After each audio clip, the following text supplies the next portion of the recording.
Are you ready to find out how to actually succeed as a virtual assistant even if you don't have any experience this 2025? In this video, I'm going to walk you through some of the best pieces of advice that I usually give to our virtual assistants at 2XU, as well as advice that I do give as a career coach as well, and how you can use them to succeed this year. First one is mastering communication. I have seen it time and time again where a really good virtual assistant and a good boss sometimes fail at the communication part, and that's usually the reason why they don't succeed as they should. And for you to master communication, there's a ton of really good books that you can start studying. There's books like How to Influence and Influence People. There's also a lot of TED Talks that you can watch, so you can start learning kind of the good give and take that you can establish basically with your client, and how to be able to grow that relationship of being able to not just actively communicate, but to actively listen, and to kind of start seeing what would be the context or subtext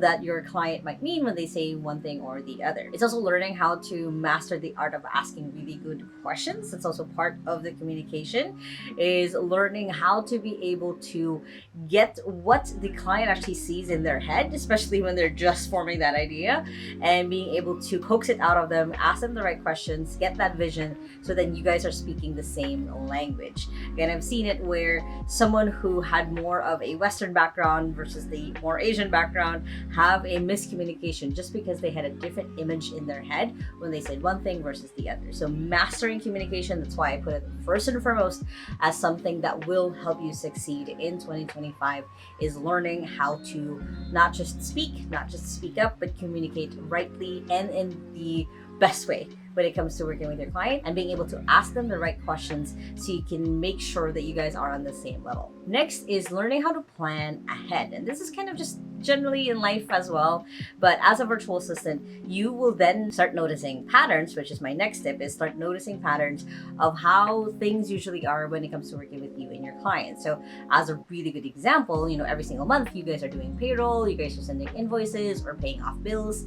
It is preparing for those because you're starting to plan ahead. So it's also noticing the patterns of like, hey, every 15th we do this, every 20th we do this. It's such a small, window of time. So I want to make sure that I'm prepared for both. It is learning how to look at things that are still 3 months, 6 months ahead, and already starting to do small, minor planning to make sure that once it is into the actual planning stage, you have done a ton of the prep work way before. So that's what I mean by the two things of noticing patterns and planning ahead. And when it comes to the noticing patterns part, a lot of the time when it comes to business, there is a certain pattern of when things go up and when things are a little bit tighter. So for you as a virtual assistant, as you are that a little bit of the outside point of view, because most entrepreneurs like myself, we're very attached to the business emotionally, mentally, psychologically, that we can't catch our own patterns. We can't catch our own kind of ways of like, oh, that's just normal. But to be honest, it's not actually normal. So it's starting to catch those patterns so you can start planning and creating kind of contingency plans, kind of basically ways that you can avoid for it to happen again if it's something negative, or for it to happen a bit more if it's something positive. So as a virtual assistant, you do have kind of that outside point of view that when you're working with your client, you have kind of a unique perspective because you're not as attached into the business, especially when you're a little bit new. You're not as attached to the business as the business owner is. So you have that way to kind of start suggesting things, start looking at the business from that mindset, from that point of view of I'm not just, an employee doing what I need to do. I'm also someone who essentially is the business partner of my client, where I'm helping them grow this business. So of course I can grow. So when you start learning and kind of really cultivating that mindset, the better and better your relationship with your client is, and of course the more that you can grow and succeed this year. Next is documenting, and this is a big thing that I really encourage a lot of virtual assistants to do, is if you're the only one who knows to do a certain task and it's not written down anywhere, it's not systematized, and you can't teach it to someone else, you've kind of created a kind of a stronghold or kind of a cage for yourself. And what I mean by that is because you're the only one who can do certain things, that means that you don't have the freedom to take a leave, to get sick.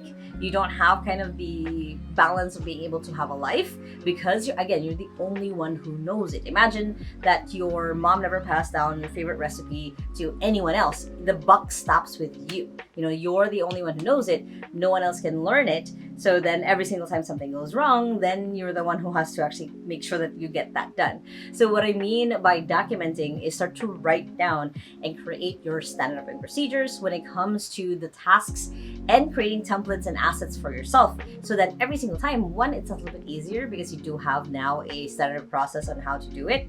You can create the same result basically over and over again with whatever task or process that you're doing. And on the flip side, it's going to be easier for you to train someone else or even train your client of like, hey, if I'm not here, this is where everything is. So as a really good example for this is last year, around the first week of December, my assistant was gone for a whole week because she was off on a family vacation, and we had a ton of clients who came in who we had to onboard and go through that process that she usually takes care of. But because she did go ahead and document her process, it was easy for me and our client success manager to follow through what that looked like, so that nothing fell through the cracks even as she was gone, because we knew where everything was. So that's kind of the ideal goal that you have with basically documenting, and how you can set yourself up for success is creating those just a simple checklist, and then you can elaborate of like, hey, this is how we find this is the template here. Again, will just make your life just so much easier. Next is setting boundaries. I've said this in so many videos, that is essentially how you get a life as a virtual assistant, as someone's right hand person, and also how you grow with your client is setting boundaries on like, hey, this is the times that I'll be available. Hey, these are the times that I will be focused. So if you have something, please let me know ahead. It's not just about just bending to what your client wants. It's also setting the boundary. So for them, they're also kept on like, oh yeah, I should be resting right now. My assistant's not available. Like, oh yeah, I shouldn't be working 12 hours a day because my assistant's not working 12 hours a day.